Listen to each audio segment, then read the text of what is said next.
This is Angelo Pizzullo, manager of the Oral History Program with the Battleship New Jersey in Camden, New Jersey. Today is Thursday, August 1st, 2019. We're on board the Battleship New Jersey, and our interview guest is Craig Mathis from Maiden, North Carolina. Mr. Mathis served on USS New Jersey from 1988 to 91 as a gunner's mate, and then served on New Jersey's sister ship, USS Missouri, during Operation Desert Storm. Welcome home, Mr. Mathis. Thank you. What is your current age? I am 49, almost 50. All right. And when did you enlist? I enlisted in September of 1987, All right. And how old were you when you joined the Navy? 17. And what was your inspiration for joining the Navy? I don't know, service. My dad served in 2 tours in Vietnam and just wanted to serve my country. I just wanted to be in the Navy. Yeah, okay.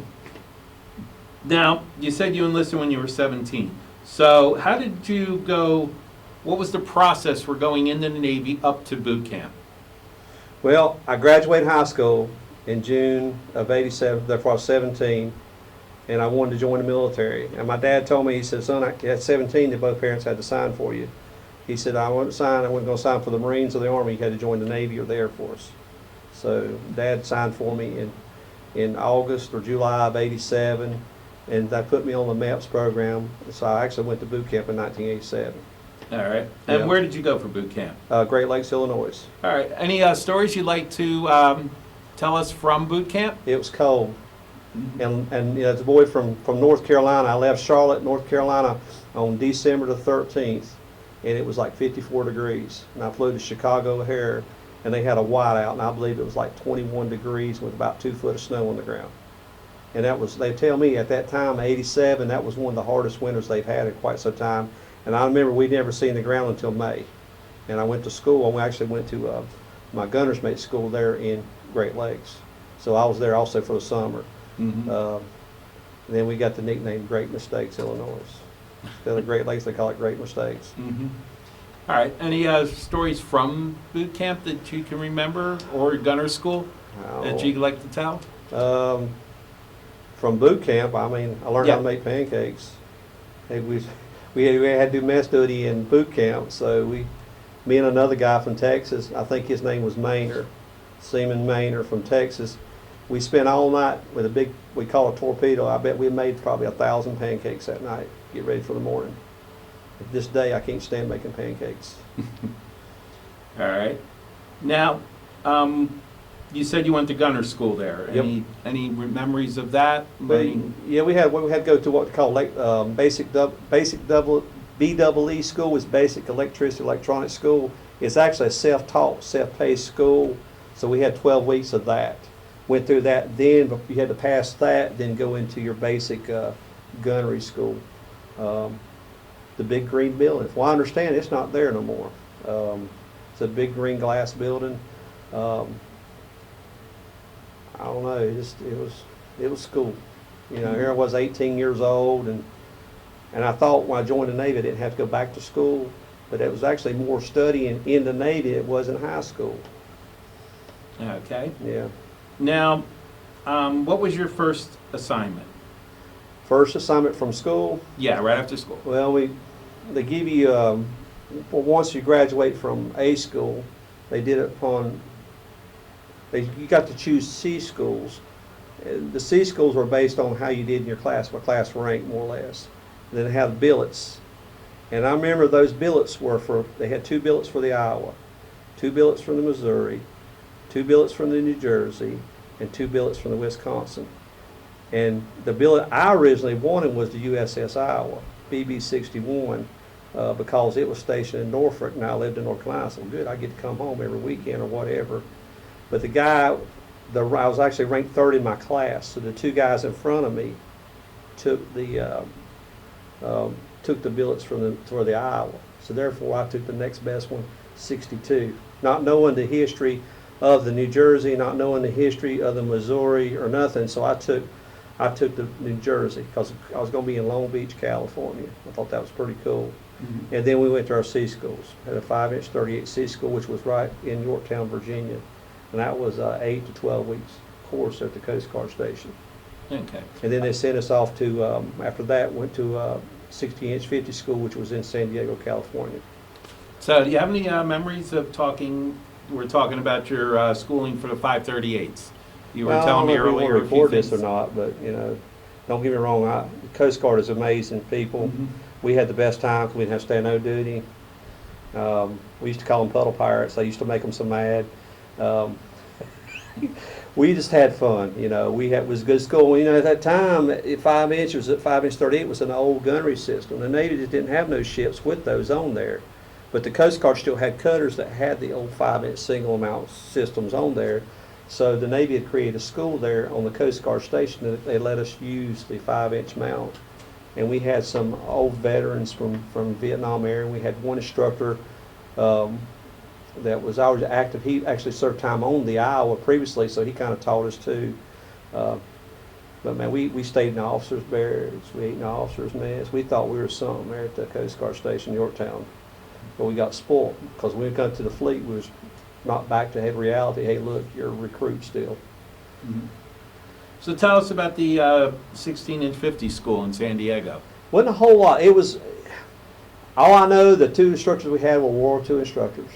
They were a character, and I think there was one from Vietnam, an instructor there. They were a lot of fun, but yet they were strict. Like the 5-inch instructor, they were strict. They wanted to make sure that you knew what you was doing. But yet, because they knew that at one time or another that they're going to be gone, they had to have somebody to pass down how to work on these things. Mhm. So, but other than San Diego was a lot of fun. It was Southern California, you know, 18 years old in Southern California. All right, so by this point you knew you were going to the New Jersey. Yes. But what was your reaction when you first saw her? Wow. Just like we come out here to the pier, my boy's seen it. That's a big ship, and she's beautiful. That's what I thought. I was like, wow, kind of intimidating. But what really was impressive when you come across the gangplank there to come on board and request permission, and you knew you was on something special, a ship. Because then you looked over across the pier and there was the Missouri sitting right beside of it. You know, at that time when you're young, you don't know, and it's like I was taking the boys to the walking down through the mess decks earlier. I said, if I knew, who would have thunk 30 years down the road that I'd be walking the same decks with my two grown boys. I never thought about it. Corny as that may sound, but it's a special, I think it's a privilege. It's a privilege to be able to serve on two battleships. And all I can say, I was at the right place at the right time when I served. Mm-hmm. All right, so we're going to get into a little bit of just daily sailor life and your job on the ship before we get into any some specifics. So just talk about your duty stations. We showed you the 5-inch magazine earlier, what you did down there, your general quarters stations, your watch stations. Let's just get a background on all of that. I know when you put on board, the first place they put you, I know our chief, it was Chief Wheeler, he was in charge of our division. First place he starts you, he taught me, he says, son, you got to learn how to crawl before you can walk. Yeah, you've been to school, you've been certified, but yet we got to put you work. You got to learn first. And school was fine, but you got the hands-on. It's the best teacher in life, experience. I taught my boys that the best teacher in life, anything you do, whatever it is, it's experience, right? So then they put you in the magazines. That's where we started at, working on them old leaky hoist, taking care of, make sure the magazines were clean, making sure that everything is in order, because every round in that magazine, even the projectiles to every powder canister was numbered, and everything was accounted for, and you were responsible for that. And then you just kind of moved up the ladder, and then they taught you more responsibility. We have a lot of preventive maintenance cards that we go by. The Navy live by preventive maintenance PM cards. They live by them, and that's the best way to learn a system. So we started doing the preventive maintenance. Grease this and grease that, oil this, do this, that, and that's how you learn it. You just work your way up to the upper handling room. You get good down there, pass all your qualifications, do your battle stations down there, and eventually they see that you can move up topside to be a gun captain and eventually be a mount captain. Eventually I started out my training in Mount 55 under Petty Officer Grasso. And my best friend to this day in the Navy, I still keep touching him, and I was in there together, Brian Rubino. And he lives in California. And We trained together and moved on, and eventually they gave me Mount 52 as a gun captain, or Mount Captain. And when you reach Mount Captain stature, that's when you really think you got somewhere with it. But I was a third, but to be a petty officer, you had to be a Mount Captain. To be a Mount Captain, you had to be a petty officer. So I made third class here on the Missouri, on the New Jersey, then made second class also here on the New Jersey before I left for the Missouri. All right. So when you were working on 55, Yes. we were talking about this earlier. That was when you believe they transitioned it from the Marines, and they moved the Marines to 51. Could you elaborate on that a little bit? For what I understand with that, I come in at the end of 88, right when they got back off of their 88 cruise, and they were in transit. From what I understand, I was told at that time when I served on board, they moved the Marine Mardet up to Mount 51, which was forward. And from what I understand, I don't know if it's true or not, that the captain wanted the Marines closer to him up there so he could see the globe and anchor on the gun mount, where if you stay on the bridge, you couldn't see it on Mount 55. And at that time, when I was on board, they painted everything over, and they were repainting all the symbols inside the magazines. And to this day, if you go in, you look at it, there's a skull with a gun, and it's got GMG, I think it's GMG3 line signature in there. And then when I got on board, he was painting that painting, and I helped him. The only thing I had to do to paint, the only thing I did was hold the paint can and helped him paint that thing. And he told me that was once the Marines. I had forgot about that till we was talking about that. He told me that used to be the Marine. There was a globe and anchor inside that thing they had to get rid of. Okay. So I don't know how true that is, but that's what they told me, and I heard stories. That's what he said, that they moved everything from there up forward because of the captain. All right. So what was some of your general, besides 55 and 52, did you have any other watch stations? Yeah, we magazine security patrol. Every gunner's mate did that. At sea, even at sea or at port, everybody switched off to do magazine patrol, which you go through all the magazines, the shell decks in the turrets, even go up to the Sea Whiz lockers and check their ammunition, make sure the temperatures were they're supposed to be, and just make sure that everything's where it's supposed to be and secure. All the locks were in place. Of course, we stand our normal officer or petty officer of the watches. We had to do those in port. Damage control, we did some of that. Fire parties, what they call that.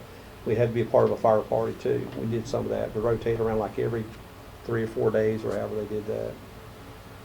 Okay. What about life on board? Just everyday life on board the battleship.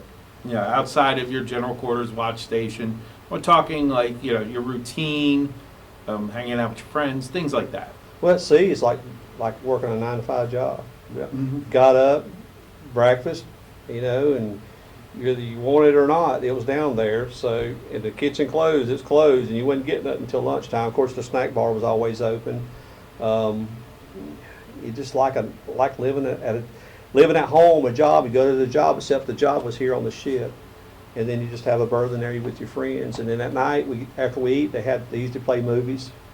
We had the movies throughout the ship where you could go down to the locker where they rented DVDs. We could watch them. But the main thing, I think, the thing that everybody watched was the news. They had their own news station on here. Everybody watched that. And a lot of time what that did, because when we was on board, we didn't have the internet. We didn't have our phones. We didn't have no outside contact of the world besides what they told us on the news station. But the best time was when we got letters. And we knew when the helicopter landed, they had these big orange mail sacks that come on board. We knew we had letters in those things. And just for clarification, when you said you watched the news, it was produced on board? Yes. Did you get AFN or Armed Forces Network, or I think it was called Armed Forces? I don't remember that. I think a lot of it was either piped in through them. We didn't get a whole lot of that. And a lot of times during the day, you're so busy, you didn't have time to watch TV anyway. And we did other stuff and had sport. Now, we did up above here behind turret 1 and between turret 1 and where I think they're setting up the concert, we had a basketball goal attached up there. We played basketball. And even had one aft also on close to Mount 3 or turret 3. We played basketball. We had a weight room on board too. All kinds of things to do. But as far as the Armed Forces Network, I think they, like some games, they had maybe the Super Bowl. I think they did stuff for that, some special things, but it wasn't a real big thing. I don't remember watching much of that. I Yeah. was going to ask if you ever got to watch an Army-Navy game on AFN by chance. Yeah, they had, I don't remember much about it. I think the Super Bowl was the big thing, Okay. the Super Bowl.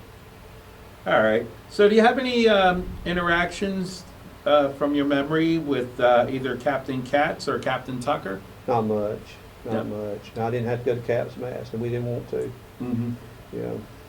All right. So what was the command style of Captain Katz, Captain Tucker, and how did they differ? Well, Captain Tucker, he was a no nonsense guy, but yeah, he was a jokester too. And I remember when I think Cher had approached him about shooting a video, if I could turn back time. And from what I understand, they approached the New Jersey first, and Captain Tucker had no part of that. He said, "This is not a showboat. This is a warship." So that's when they let it go over to the Missouri, and they were glad and happy to do that. So here he was, we was out here watching it. We was watching it next door. It went on all night. As far as Captain Katz, he was I think he was more of a laid-back captain, kind of quieter. Didn't hear too much from him. I don't, remember much about him. All right.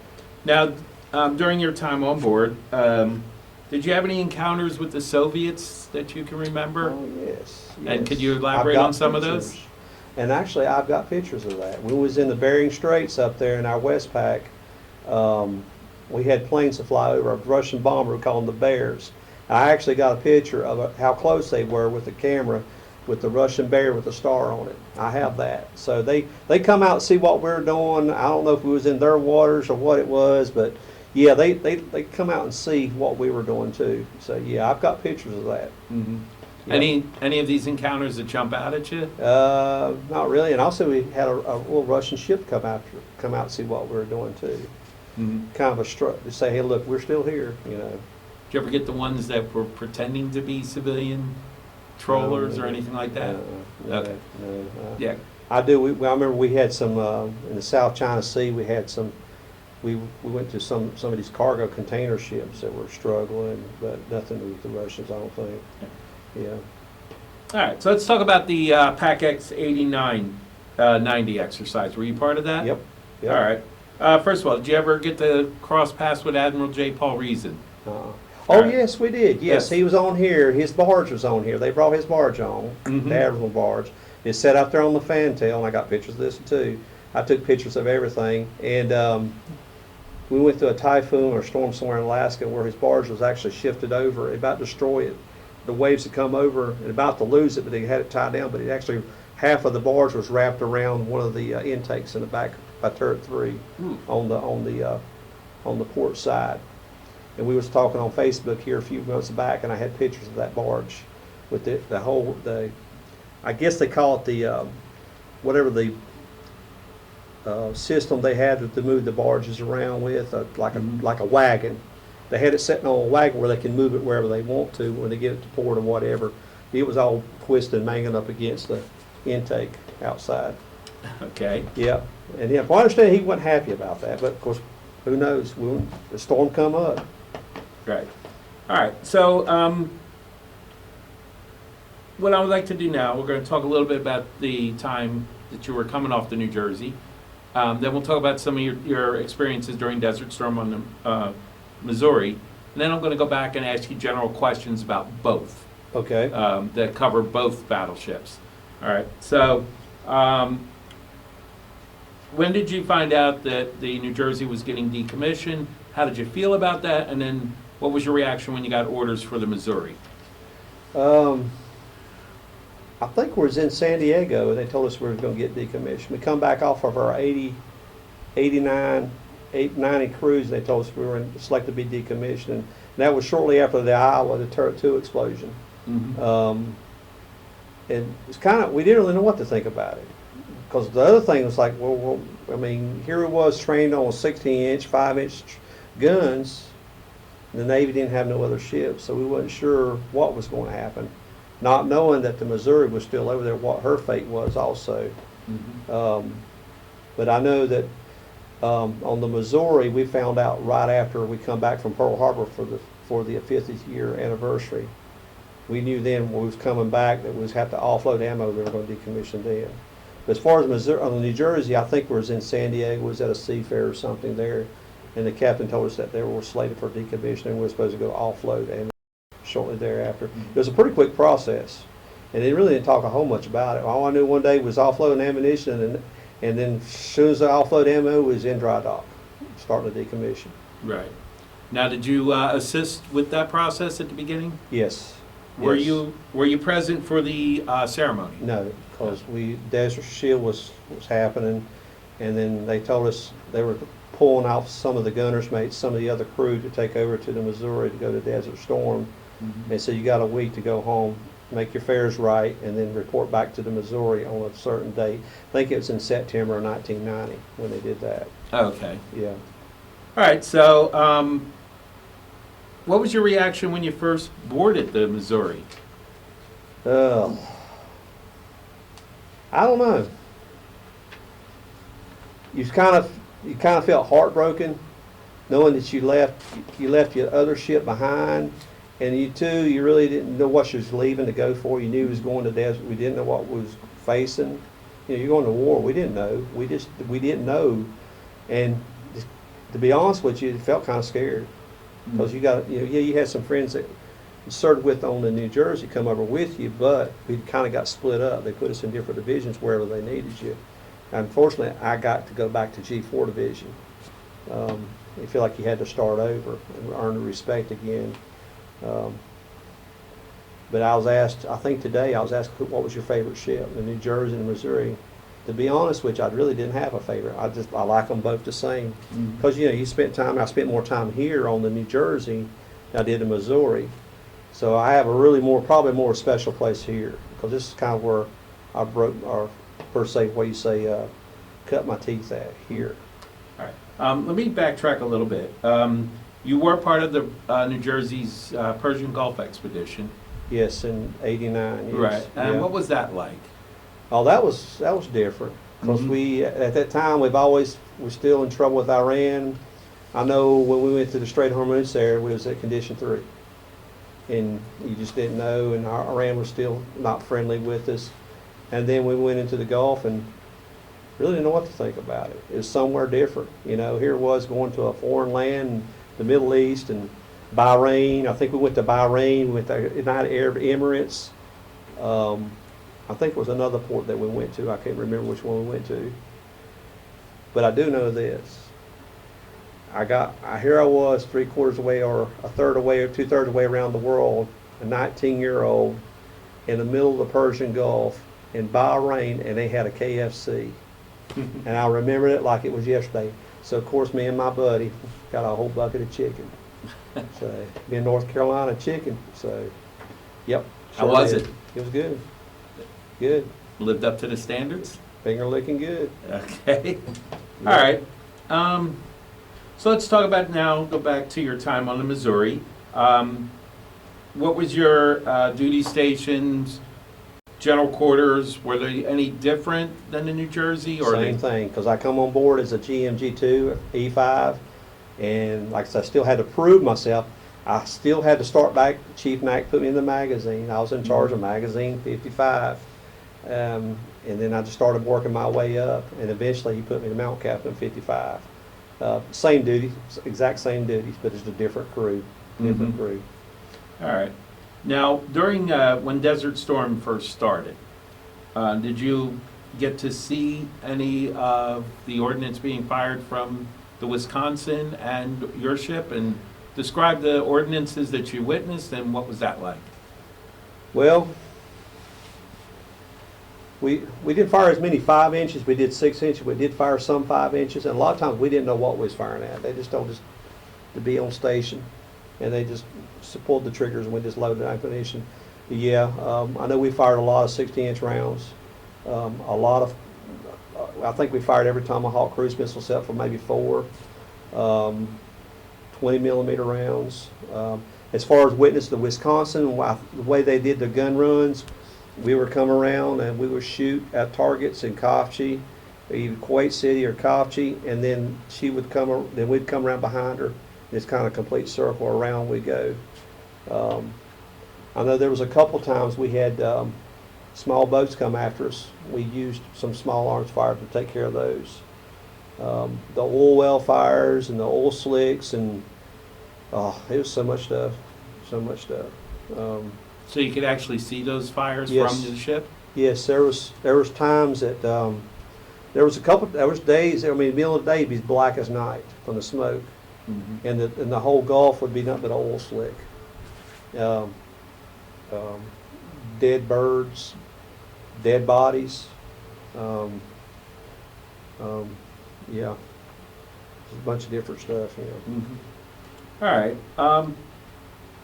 Now, you were talking earlier about a couple times where I guess it was Iraq-fired missiles. Yeah. You want to tell us about that? They call it Silkworm, but I think they changed that to a different brand. I don't want to misquote that, whatever.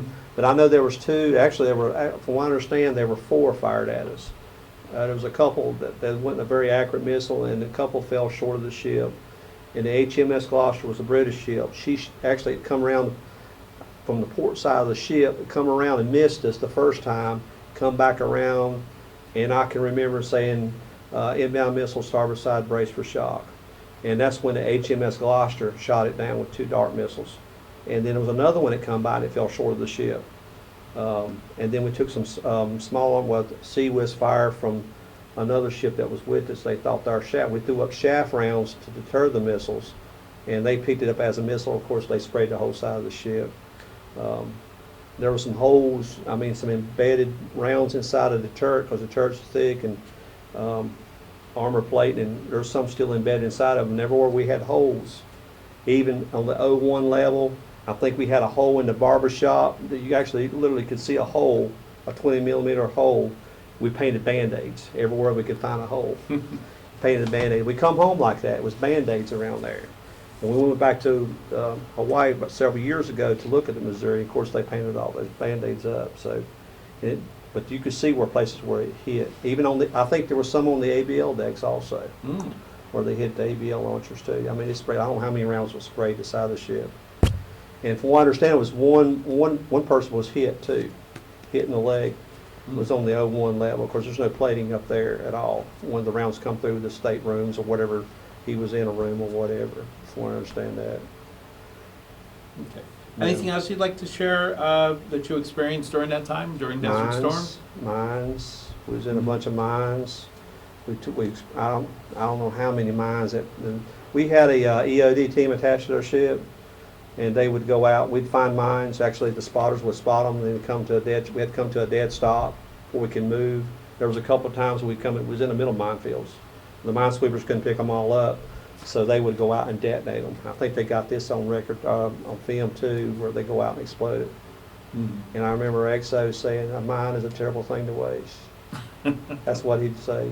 A mine is a terrible thing to waste. That's a bunch of stuff went on. It's hard to remember it all. Right. But that's the main things, yeah. I know we had a couple ships that were with us. I think one of them was a LHD or LHA that was hit by mines. And there was another ship, a frigate or destroyer, it broke her back or keel, went over a mine. They were with us. That was escorting us in up the northern part of the Gulf. All right. Did you have any interactions with the captain of the Missouri? And I apologize, I don't have his name. What was his name? Captain Case, maybe? Not much, no. Okay. I think his name was Case, I believe. Right. Yeah. Now, were you were still deployed when the war was over? What was your reaction? How did your crew respond to that After news? we left the Desert Storm or Desert Yeah. Shield, Desert Storm. Were Yeah. you there when it actually ended? we ended, ceasefire. Yeah, Okay. we were there, yeah. All right. What was that like? What was the mood of the ship? We're going home. We're just gonna go home. We was ready to go home. So, because we left Long Beach, we didn't know how long we was gonna be gone. And never said, because usually most deployments were 6 to 8 months. We knew that, okay, we would see in 6 months. When we left for Desert Storm, we didn't know. Right. And it ended real short, and I think we left in September, we got home in May Okay. of that year, the following year, yeah. All right. So the next few questions, unless you have something else you want to share from your time on the Missouri? Yeah, not really, just, All right. So the next set of questions is really for both when you're on the New Jersey and the Missouri. It's more of the other side of sailor life. Like, what are some of the ports of call that you went to? What ones stand out, and did you have an actual favorite? oh, boy. 16 foreign countries, Mm-hmm. if I can name them all. Korea, that was my first port on this ship, was Korea, the New Jersey. That was, here you had an 18-year-old overseas, and they didn't have a drinking age. That was an interesting. There's Korea. I see. I went to Thailand a couple of times. And Philippines. Philippines was probably my favorite port. I think it was everybody's favorite port. The Philippines, Subic Bay. Let's see. We went to Singapore, Hong Kong, and Australia. We went to Australia a couple of times. And that was after the bicentennial cruise. Yes. Just for clarification. I went to Australia on the Missouri. Okay. Australia on Missouri, yes. No, I'll take that back. No, we went to Australia one time on this ship. They went back to Australia, Mhm. one port. And I had it was a shellback initiation. But the Missouri after Desert Storm, we went back to Australia after Desert Storm. I was like, hey, you're going to Australia. So we crossed the equator again. Mhm. I'm actually going to ask you about that momentarily. Shellback initiation. Oh, yes. That's It's fun. one of my personal favorites. That's a fun. That's Mhm. fun. Yeah, Singapore, Hong Kong. Like I said, Philippines probably my favorite. Mhm. Um, All right. Now, with either ship, did you go through the Panama Canal? no, All right. So that's the next question is, you became a shellback on which ship? on the New Jersey. And what was that? What was the initiation? What is the process? And just talk about that ceremony. Yeah, I'm gonna back up on that. I made Okay. a mistake on that. Actually, we didn't go to Australia on this ship. We went to the Persian Gulf, come back. We went to the Missouri. I became a shellback on the Missouri. Okay. Okay, with that initiation, yeah, that was a lot. It's fun. That was a lot of fun. King Neptune, Davy Jones. I think they had a display up here that pretty much summed it all up. And I think they called us wogs, the ones. It was a whole morning. It started real early. They fed you breakfast. It was pretty gross. It was nasty. I mean, it's not for the faint-hearted. And I don't know what the Navy does now. I guess the Navy would call that, or whoever they might call that, hazing. But you know what? That was part of the heritage and tradition. And they literally whacked you with the belt. They took a fire hose. They took a fire hose and soaked it in salt water. When you dry it out in salt water, it comes hard, right? They wear you hand and out with that thing. Yeah. And stick your head in some toilets with slop, whatever to put in it. I don't think nobody got hurt, nobody died. It was all fun. But at the end, you made it. And it didn't make you do it. If you want to do it, that's fine, but it didn't make everybody do it. But if you didn't do it, a lot of times they made it right a little harder on you. Now, were there chief petty officers that were shellbacks who supervised Sure, officers. everything? Even the CO, if he was a shellback, he went through the same initiations we went through. But did it, the ones who were already shellbacks? Oh, yeah. Did they, the CPOs, did they supervise just to Yeah. make sure nobody Yeah. went overboard? Yeah, Okay. yeah. Yeah, a lot of times they agged it on anyway. Because you got to remember, some of those guys are old school Navy. I mean, they believed it when they went through it in the 70s or 60s or whenever they were in, when I was in, they were strictly old school and they believed it to stay by the Navy. It's more heritage and tradition. The Navy is about heritage and tradition. All right. So any other stories that you can remember from either the New Jersey or the Missouri that you'd like to share right now? I just being a sailor, I got stories. I probably don't want to put it on camera, but just probably some of the best times I had was anchored out at Pattaya Beach, Thailand, and getting in a little boat and crawling away and they drop you off on the beach. And like I said, I'm from North Carolina. I didn't see a palm tree.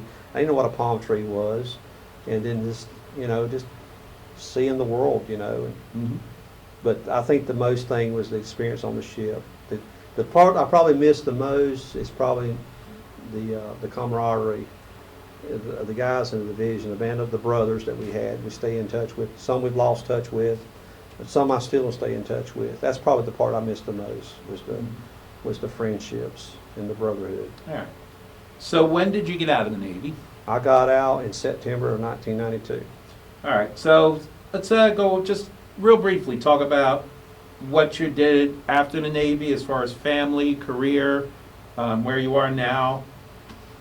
Come home, September 92, come home and took a month off and kind of figured out where I was going to go. And here I had almost an associate's degree in electronics.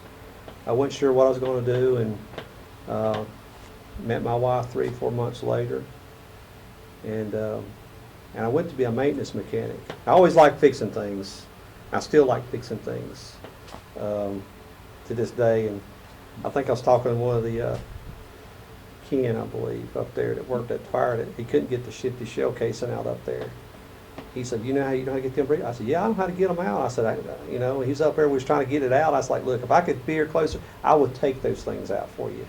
But anyway, I like fixing things, so I went to work as an industrial maintenance mechanic, enjoyed that. And then the opportunity come across where I drove a truck for about a year, be a truck driver. That wasn't working for me. And then now, I think my 21st year, I'm an auto glass technician. I install auto glass. How you get from being a gunner's mate to installing auto glass, I don't know, so, but it happens. But you know what, that was a part of my life that I wouldn't take back for nothing. I learned a lot of things. It's an experience. Would I do it again? Probably would. Yeah. If I'd done it differently, probably. All right, and this is if I'm doing the math correctly, the third time you've been back to New Jersey as a museum. Yes. Is this the first time you brought your family? This is the second time. The first time I brought them when y'all guys were small. I don't even think y'all remembered it. And then the second time I came back, my father was seeing a doctor here in Philadelphia. We just kind of dropped in real quick. We didn't stay long. But this time was the third time, and we probably spent more time here. And I'm really impressed with the ship, how friendly the people are, how much they have open, and how well preserved it is. I'm really impressed with that part of it. So, being almost an 80-year-old ship, I mean, it's in remarkable good condition, and it still smells like a battleship. Yeah. And two final questions. First of all, what impact on your life did naval service have for you? Impact? Yeah. Take things I would have took for granted, I don't take for granted, and just make myself, I mean, this may sound corny, but a better citizen, a more appreciation for my country. That's probably the biggest impact. Discipline, I don't have much discipline like I used to have. Work ethics, I take away from it. Because here, you don't lay in the bed like, well, I think I'm going to sleep in an hour. No, it don't work like that. You get up. That teaches you some things, some work ethics and discipline. That's probably the biggest thing I took away from the Navy, the service, serve a country. Because my dad did it, 2 tours in Vietnam. And I felt like it was my time too. All right, and finally, this recording has the potential to be seen by researchers, historians in the future. Is there any last remarks you'd like to make, sort of like a legacy statement you'd like to leave? I don't know. That's a good question. Yeah. Just keep it the way it is. Preserve it the best you can. I know the World War II veterans are almost gone. And the personal regret that I have is I've known some World War II veterans. I didn't sit down and talk with them enough and pick their brains. Let them tell their stories. And sometimes they just want to be heard. And, let them tell their stories, but experiences. Sometimes you can't put it into words how your experiences that you had. But my thing is probably just preserve it the way it is. Just don't forget the service. This is an old ship. It's got a lot of history on it. I hope and pray that 100 years from now, not myself, because I'm nobody, is that people can come on board this thing and remember the sacrifices that were made. You know, and I'm not talking about, you know, sacrifices to their country and what they did to their country, you know, but they can see it laid out how they did it. All right. Well, thank you for your service and taking the time to join us. This concludes our interview.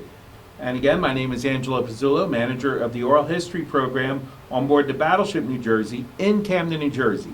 Today is Thursday, August 1st, 2019. Our interview guest was Craig Mathis from Maiden, North Carolina.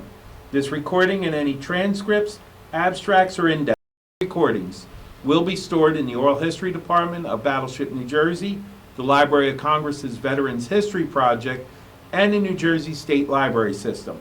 All recordings will be made available to writers, researchers, teachers, and historians. And this is Angelo Pizzullo signing off.